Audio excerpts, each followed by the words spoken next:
जी हिंद दोस्तों, जैसा कि आपको पता होगा केवीएस की जैसे कि आंसर की जारी कर दी गई है, आपने मिला भी लिया होगा। अब बात करते हैं यहाँ पे स्किल टेस्ट की, तो जिसमें हम लगातार आपको एमसीक्यू करा रहे हैं। जो हमने ई बुक बनाई हुई थी वो आपको हमने प्रोवाइड करा दी है, आपने ले लिया है और पढ़ भी लिया है। अब इसमें हमने जो ऑब्जेक्टिव क्वेश्चन लगाए हुए थे उसको हम करा रहे हैं, जिसमें हमने एमएस वर्ड के सारे क्वेश्चन करा दिए हैं। अब हम एमएस एक्सेल के आपको यहाँ पे कराएंगे। अगर आपने भी ये बुक नहीं लिया और लेना चाहते हैं तो आप ले सकते हैं। यहाँ पे एक नंबर दिया गया है, इस नंबर पे आप व्हाट्सअप करेंगे, आपको ई बुक वहाँ पे मिल जाएगी। इसके लिए आपको 20 रुपये नहीं 20 रुपीज़ आपको पे करना होगा। आपको वहाँ पे ई बुक व्हाट्सअप पे दे दी जाएगी। इसमें आपको डिटेल में थ्योरी मिलेगी पहले, उसके बाद सारी जो भी यहाँ पे सीपीटी में पूछा जाएगा वही यहाँ पे रखा गया है, उसके अलावा यहाँ पे कुछ भी नहीं है। उसके बाद इस यहाँ पे एमसीक्यू रखा गया है। आप यहाँ पे देखेंगे इस तरह से इस ई बुक को डिज़ाइन किया गया है, जो कि इंग्लिश और हिंदी में। यहाँ पे देखिए कंप्लीट इंग्लिश नहीं है, बहुत से लोग बाद में कहते हैं कि इंग्लिश में हमें चाहिए, तो ये पूरी इंग्लिश में नहीं है। यहाँ पे हिंदी के साथ साथ जहाँ पे ज़रूरत है वहाँ पे इंग्लिश का प्रयोग किया गया है। बाकी ये पूरी बुक हिंदी में ही है। इंग्लिश में अगर आपको समझना है तो आप समझ सकते हैं, ऐसा नहीं है। यहाँ पे आपको हिंदी में पढ़ेंगे तो आपको, क्योंकि कंप्यूटर में ज़्यादातर वर्ड जो होते हैं वो इंग्लिश के ही होते हैं। अब यहाँ पे आप देखेंगे तो current page, location, horizontal scroll बार लिखा है हिंदी में है, लेकिन इसका जो मतलब है वो इंग्लिश में ही आ रहा है। कंप्यूटर में कोई खास हिंदी इंग्लिश का उतना इफेक्ट नहीं मारता, लेकिन जहाँ जहाँ पे ज़रूरत है, देखिए अगर ये फॉर्मेट टेक्स्ट अगर हिंदी में लिखेंगे तब भी उसी तरह लिखेगा और इंग्लिश में लिखेंगे तब भी उसी तरह लिखेगा। तो कंप्यूटर के जो वर्ड होते हैं वो लगभग सेम ही रहते हैं। तो मेरे ख्याल से आपको लैंग्वेज से यहाँ पे कोई प्रॉब्लम नहीं होनी चाहिए। अभी तक हमने एमएस वर्ड के 50 क्वेश्चन डिस्कस किए थे। अब हम देखते हैं यहाँ पे एमएस एक्सेल के क्वेश्चन कहाँ से शुरू हैं। यहाँ से मेरे ख्याल से शुरू है एमएस एक्सेल एमसीक्यू। तो यहाँ पे हम जो एमएस एक्सेल के एमसीक्यू दिए गए हैं इसको डिस्कस करेंगे। अब यहाँ पे हमारा जो पहला क्वेश्चन है कि एमएस एक्सेल जो होता है ये वर्कबुक जो किसका संग्रह होती है। तो इसमें चार्ट भी होते हैं और वर्कशीट भी होती है। तो ये चार्ट्स और वर्कशीट दोनों को मिला के बनता है एमएस एक्सेल। इसको स्प्रेडशीट भी कहते हैं। अगर ये कहीं पे आपको स्प्रेडशीट के नाम से दिखे तो इसको एमएस एक्सेल को स्प्रेडशीट भी कहा जाता है। उसी तरह से जहाँ एक पंक्ति और एक कॉलम मिलते हैं उसे कहते हैं, उसे एक सेल कहा जाता है। एमएस एक्सेल में मैं आपको ओपन करके दिखाता हूँ। अब एमएस एक्सेल को ओपन करने की शॉर्टकट की है Window+R। अगर आप दबाएंगे तो रन कमांड आएगा। अभी यहाँ पे जो लिखा है विन वर्ड, ये एमएस वर्ड को ओपन करने के है। एक्सेल ओपन करना है तो EXCEL आप डालेंगे यहाँ पे, सॉरी हिंदी में टाइप हो रहा था, EXCEL इतना अगर आप डालेंगे और ओके करेंगे एक्सेल खुल जाएगा। देखिए ओपन हो रहा है। जैसा कि मेरे केस में यहाँ पे देख पा रहे होंगे आप, एक ये कॉलम है और ये जो नीचे वाली लाइन है हॉरिजॉन्टल लाइन, ये रो है। दो, एक रो एक कॉलम मिलके यहाँ पे एक सेल बनाते हैं।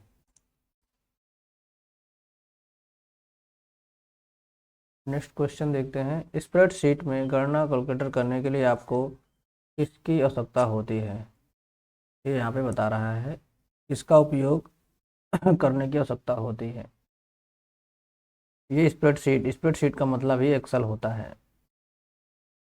तो इसके लिए फार्मूला की आवश्यकता होती है, कोई भी अगर आपको कैलकुलेशन करनी है तो।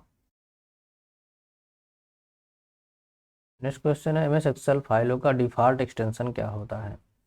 तो ये जो होता है ये डॉक्यूमेंट फाइल का होता है, यानी एमएस वर्ड का होता है।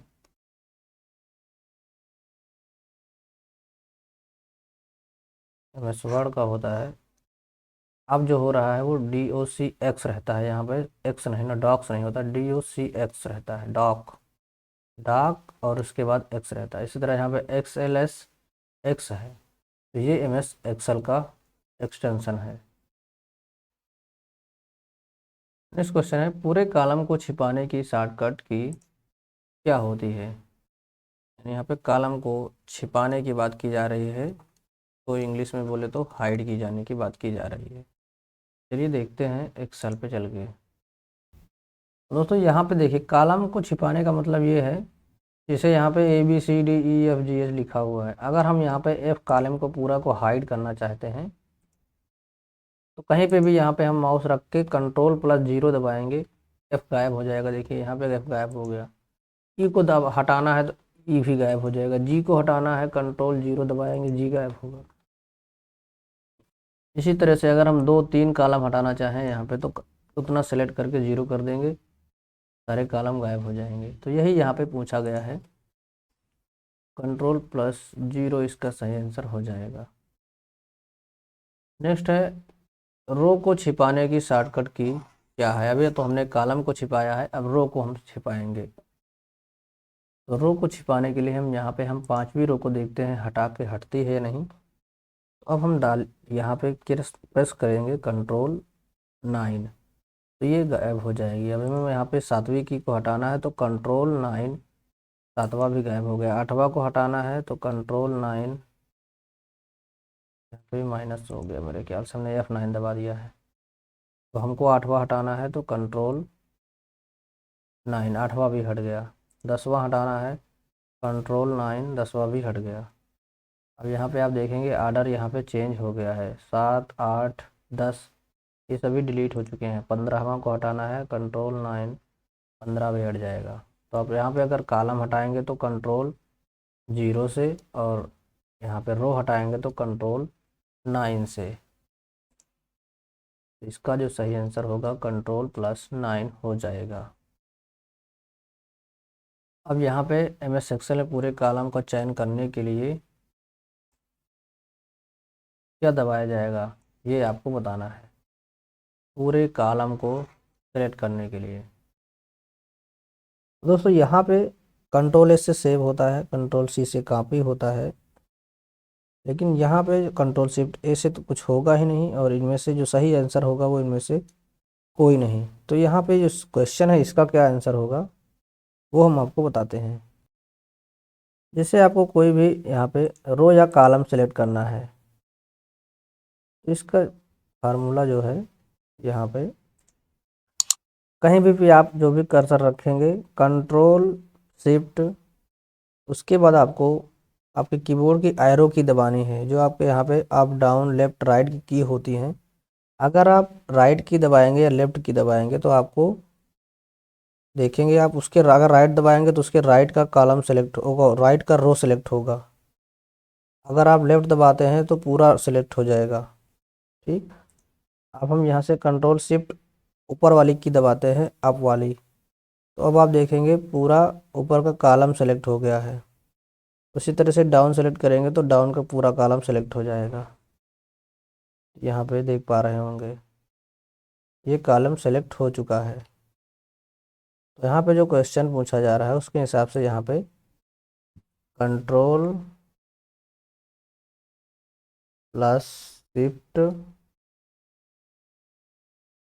प्लस एरो की। अब एरो की में देखिए एक इस तरह से 4 की बनी होती हैं, यही एरो की हैं। नेक्स्ट है पूरे कॉलम को हाईलाइट करने के लिए शॉर्टकट कुंजी क्या है। अब जैसे हमें यहाँ पे हम M कॉलम पे हैं, अगर इसको हमको हाईलाइट करना है तो शॉर्टकट कुंजी क्या है यहाँ पे ये बताना है आपको।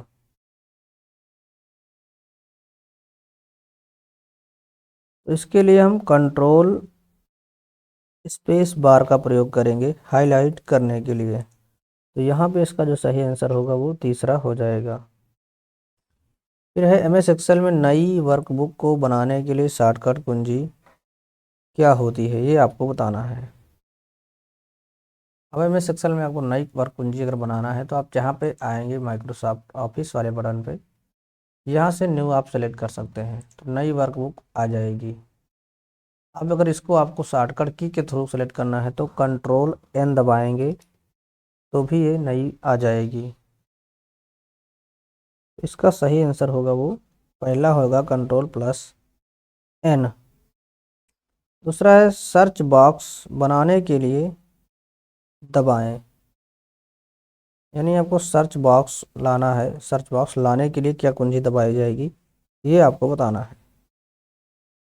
सर्च बॉक्स कहें या फिर फाइंड बॉक्स बोले, दोनों एक ही चीज़ है। शिफ्ट के साथ F5 का प्रयोग करेंगे तो आपको यहाँ पे फाइंड बॉक्स मिल जाएगा। इसमें जो भी आपको सर्च करना है यहाँ पे लिखेंगे, यहाँ पे अगर होगा तो आपको शो कर देगा। तो इसका जो सही आंसर होगा वो शिफ्ट प्लस F5 होगा सर्च बॉक्स के लिए। और केवल अगर F5 आप दबाते हैं तो ये गो टू के लिए होता है। नेक्स्ट क्वेश्चन है, MS एक्सेल वर्कबुक में वर्कबुक को क्या करके यानी किसका उपयोग करके बंद किया जा सकता है, ये आपको बताना है। जैसे कि यहाँ पे अभी हम मान लिया कोई वर्कबुक खोले हुए हैं, अगर इसको हमको बंद करना है तो हम किस तरह से बंद करेंगे ये आपको बताना है। अब हम यहाँ पे देख पाएंगे माउस यहाँ पे हमारा रखा हुआ है, इसको हमको कीबोर्ड से बंद करना है तो हम क्या करेंगे, Ctrl+W दबाएंगे। यहाँ पे पूछ रहा है कि आप इसको सेव करना चाहते हैं या नहीं, तो हम कहेंगे नो। अब ये क्लोज हो जाएगी।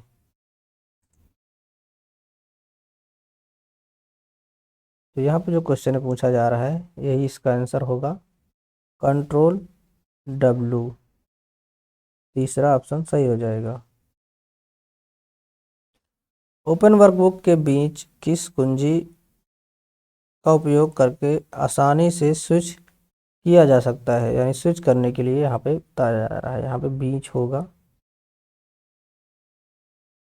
दोस्तों यहाँ पे हमने दो एक्सेल फाइल बना ली है, बुक 1 के नाम से, बुक 2 के नाम से। अब हम एक एक्सेल फाइल से दूसरे एक्सेल फाइल में जाने के लिए यहाँ पे किस शॉर्टकट कुंजी का प्रयोग करेंगे ये हमसे पूछा जा रहा है। तो इसके लिए हम करेंगे, जैसे अभी हम यहाँ पे पहले स्लाइड पे हैं जिसमें ड्रीम जॉब लिखा हुआ, दूसरे में विथ अंकित लिखा हुआ है, हमारे यूट्यूब चैनल का नाम है। अब हमको उस पर जाना है तो हम माउस नहीं करेंगे क्लिक, हम यहाँ पे शॉर्टकट कुंजी का प्रयोग करेंगे। देखिए हम यहाँ पहुँच आए हैं विथ अंकित के पास। अब हम यहाँ पे आ गए हैं पहली स्लाइड उस पर, एक्सेल सीट पे, दूसरे पे हम यहाँ पे आ गए हैं। तो ये हम कर रहे हैं Ctrl+Tab बटन का प्रयोग करके, यहाँ पे आप देख पा रहे होंगे। Ctrl+Tab से हम एक सीट से दूसरी सीट में यहाँ पे आ जा रहे हैं। एक वर्कबुक से दूसरे वर्कबुक में हम Ctrl+Tab से। अगर हम इसी का प्रयोग MS वर्ड के लिए करें तो हम MS वर्ड में देखते हैं किस शॉर्टकट कुंजी का प्रयोग किया जाता है। फिलहाल हमने बताया हुआ है, तो अभी हमने यहाँ पे MS वर्ड में एक फ़ाइल ओपन की हुई है और यहाँ से हम दूसरी फाइल भी ओपन कर लेते हैं कोई। चलिए एक ब्लैंक ही रखते हैं जिससे कि आपको क्लियर हो। ये हमारे सब्लिमेशन प्रिंट का रेट है, जो कि हमने अभी नया बिजनेस शुरू किया हुआ है, टी शर्ट प्रिंटिंग का। टी शर्ट ये उसके लिए है। अब देखिए अभी हम यहाँ पे ब्लैंक में हैं, ठीक। अब हम ब्लैंक से इसमें अगर जाना चाहते हैं, अभी हमने यहाँ पे माउस रखा है तो हम इसके लिए दबाएंगे Ctrl+Shift+F6। अब यहाँ देखेंगे आप लिस्ट के पास हमारा कर्सर आ गया है। अभी हम यहाँ पे हैं, अभी हम इधर आना चाहते हैं तो हम Ctrl+Shift+F6 दबाएंगे। अब देखेंगे आप यहाँ पे कर्सर हमारा ब्लिंक करने लगा है। तो ये दोनों की शॉर्टकट कुंजी, एक्सेल के लिए Ctrl+Tab है और MS वर्ड के लिए मैं आपको यहाँ पर लिख देता हूँ CTRL, यानी Ctrl+Shift+F6। इतना बटन आपको दबाना है MS वर्ड के लिए। चलिए चलते हैं नेक्स्ट क्वेश्चन पे, तो एक ही क्वेश्चन में सारा समय चला जाएगा। अब नेक्स्ट देखते हैं, यहाँ पे 18वां क्वेश्चन है, विभिन्न वर्कशीट के बीच नेविगेट करने के लिए कीबोर्ड शॉर्टकट की का प्रयोग करते हैं। इसका जो सही आंसर होगा वो Ctrl+पेज अप होगा।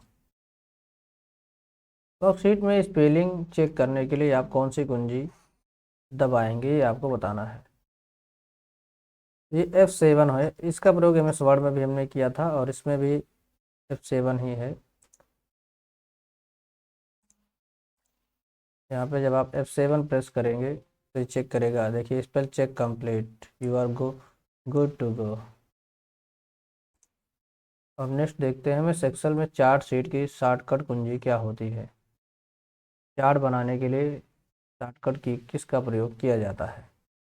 जैसे कि यहाँ पे हमने MS एक्सेल खोला हुआ है, अब यहाँ पे हमको चार्ट लाना है, तो चार्ट के लिए हम F11 का प्रयोग करेंगे। ये देखिए यहाँ पे आ गया है चार्ट। अब किस तरह से आप इसको रखना चाहते हैं तो यहाँ पे आप डिसाइड करेंगे, आपके हिसाब से यहाँ पे डिसाइड होगा किस तरह से लेआउट लेना है, क्या लेना है, वो सब आप अपने यहाँ पे एडिट कर पाएंगे। जो भी करना होगा यहाँ से आप सेव फिल कर सकते हैं किस तरह से बनाना है।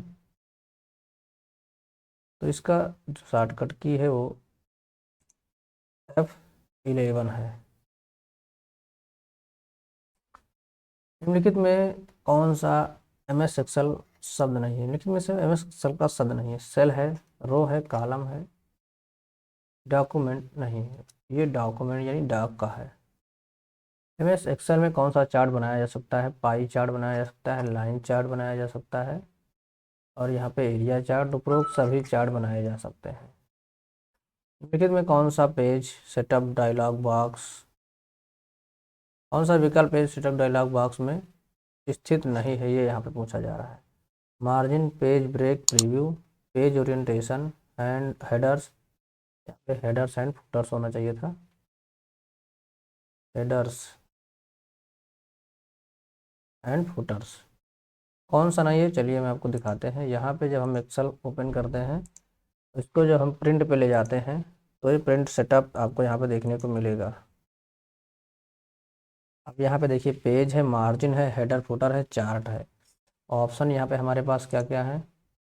पेज है, मार्जिन है, हेडर फुटर्स है, और page orientation, page break, preview. अब यहाँ पे देखते हैं क्या क्या आ रहा है। मार्जिन है, हेडर फुटर है, चार्ट है, ओरिएंटेशन भी हमको यहाँ पे देखने को मिल रहा है। लैंडस्केप पोर्ट्रेट ये ओरिएंटेशन है, यानी पेज ब्रेक का ऑप्शन यहाँ पे नहीं दिख रहा है।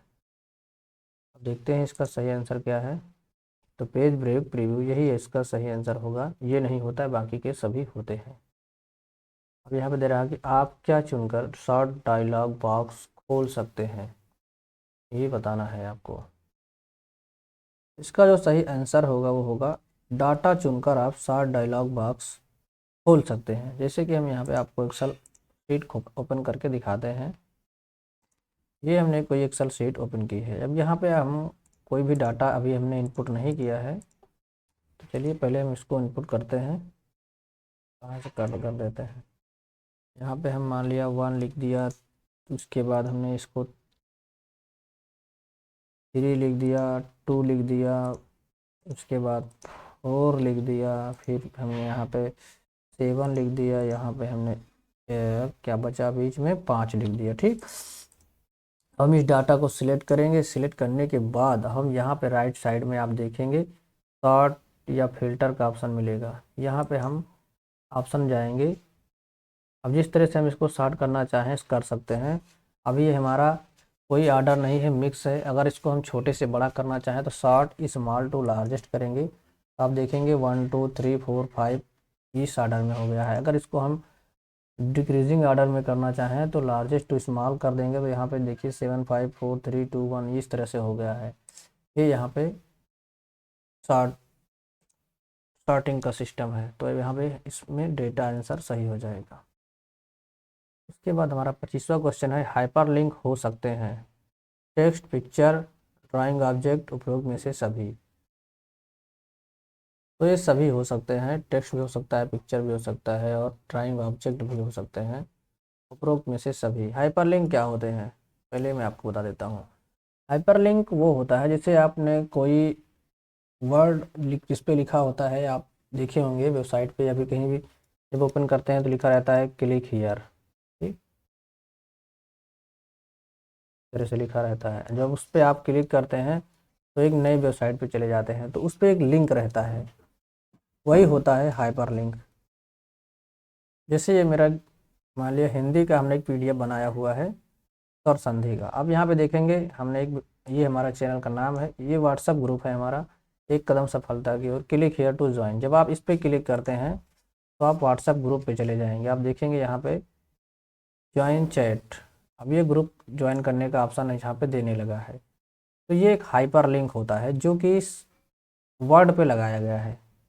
आप यहाँ पे जो वर्ड देख रहे हैं इस पे लगाया गया है। अब यहाँ पे देख पा रहे हैं ये इमेज है, इमेज पे भी हमने लगा के रखा है। आप इमेज पे भी क्लिक करेंगे तो भी यहाँ पे आ जाएंगे। तो ये हाइपरलिंक किसी भी चीज़ पे लगाया जा सकता है, यही यहाँ पे पूछ रहा है।